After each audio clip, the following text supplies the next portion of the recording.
nin dariskiisa ku dhibi jiray dhawaqa muusiga oo xabsiga la dhigay.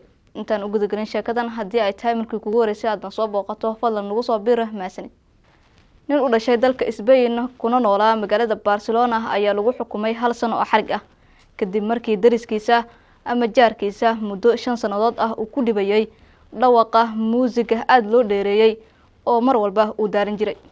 dhib iyo dheeraad ah ay ku qabeen dariskiisa ninkan dhaqankiisa waalida ah maadaama habeen iyo maalin muusiga uu dhageysto uu aad u dheereeyo. waxa uuna ninkan soo bilaabay in dariskiisa uu ku dhibo heesaha uu dhageysto oo xambaarsan muusiga culus sanadkii 2012.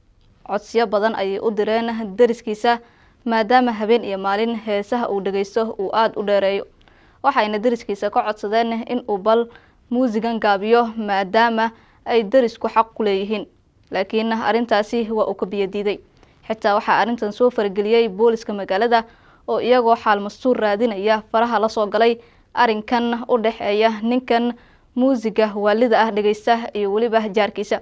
balse booliskii laftirkiisa waa uu ku gacan seeray.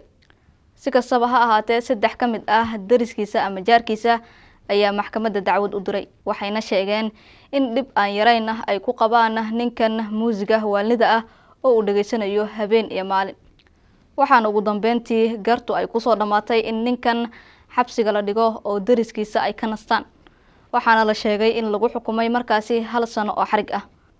waxaa sidoo kale maxkamaddu ay ballan qaaday in mar kale haddii ay ka soo dacwoodaan dariskiisa xabsi dheer lagu xukumi doono.